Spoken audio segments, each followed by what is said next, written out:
Hey again. I got a couple of requests for this. I wasn't going to do it, but I guess I will. So just do a really quick walk around of the bug. And this camera, there we go, it's focused. There it is. So as mentioned in another video, it's a 69 Beetle. Numbers matching, including, so far what I can gather, including the engine, which is, you know, after my research, it does look like, based on the serial numbers, that it is the original 1500 single that came with it.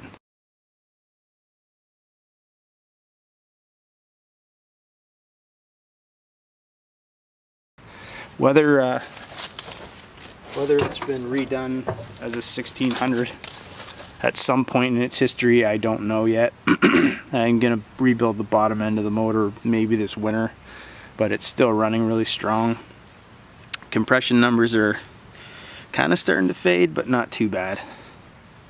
Anyway, I won't tell you a whole list of everything I've done to the car, because it's honestly, everything's been done.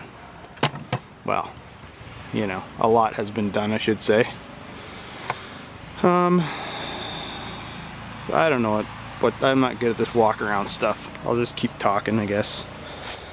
Previous owner did the paint, and it's not a show car. I use it every day. I pick up the kids in it from school. It was a budget paint job. I'll show you just one spot as a example. There's little nicks and marks all over it. It was a cheap paint job, but I really don't care about that. I didn't want a show perfect car because then you won't drive it, right? So, like I say, I use it all the time. Pretty much knew everything from lights to wiring to cables to fuel line to... I redid the upholstery in the back seat myself. That was all torn and, you know, horsehair hanging out. The original stuff sticking out of it and ripped. But anyway, it's all done now. As you can see in the back there's still some work to be done. Interior's next. I really want to get a new dash pad. Maybe I'll make a video on that. That might be worth doing because there isn't much, I guess. J-Bugs did a pretty good video on how to replace that, but never know. Maybe I'll do something like that. Also redid the interior of the trunk, if I can get it to open. It's kind of sticking right now. I need to fix that too. Okay, so that was one of the first things I did. That's the original spare, but one of the first things I did was clean all that up in there. You know, found the original jack, redid that. Anyway, not a show car. Not a show car, but it does the trick. New mirrors, new lights. Obviously the rims are MP Rivieras, 15-inch.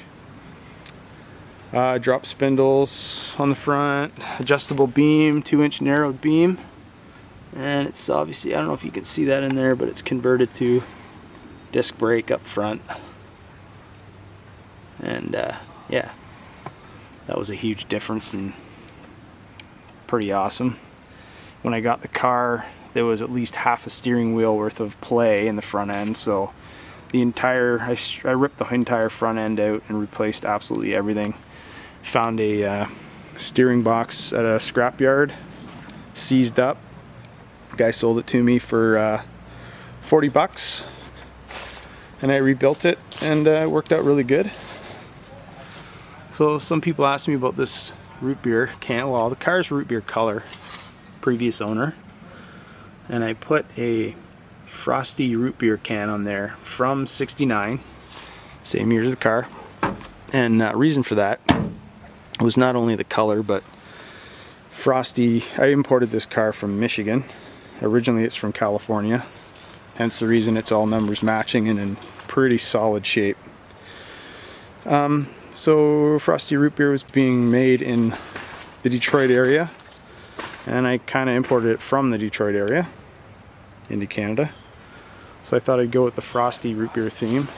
This is my grandfather's old Coleman cooler. Sort of the same vintage. They made this model, I believe, from '69 to '74 or '73. So I thought, what the hell, I'll do it in a frosty theme as well. Put it up there. I got the local leather guy to make me some custom straps there to hold it up. It's pretty sweet. Really, really cheap roof rack though. It's not like the legit stuff. It's just a cheap one that I got. I can't even remember from who. Oh God, I don't know what to say about it. Lots of work, man. Deck lid, there you go. It came with the vented deck lid when I got it, but the previous owner had the original, which had some fire damage, I suspect, hanging on the ceiling of his garage. So I asked if I could take it, and he was cool with that. So that's about the only thing I paid someone a pretty hefty sum to get it back. So they scanned the car, got the paint code, and did a really awesome job on it. Like, I'm super impressed. But if my whole car was painted like that, I would not drive it. I'd be too scared. It cost me a bit of money, but you know what? I don't give a shit. I like it. Other than that, I don't know what to say. It's pretty low. It hits the road when I get the whole family in there and all our beach gear and everything else. It scrapes pretty good underneath. Gonna do the air ride thing in the winter time. Maybe not bagged at the back yet, but front at least so I don't hit the road. Oh yeah, the previous owner did that. I don't hate it. It's alright. Yeah. Probably gonna do the banded steels. I want to get rid of the Empies. Bumpers coming. Yeah, I don't know. It's a work in progress. Interior is my main concern right now. I want to clean that up because I don't like it. Anyway, that's a really long, crappy walkthrough of my car. So that's all I've got to say, I guess. I don't know. You can comment if you have any more questions, or I don't know, you can say what you want, good or bad, it's fine, don't care, it's all good. Anyway, hopefully that wasn't too boring. It's not as nice as a lot of the other ones out there. There's so many nice bugs, but anyway, that's mine. See ya.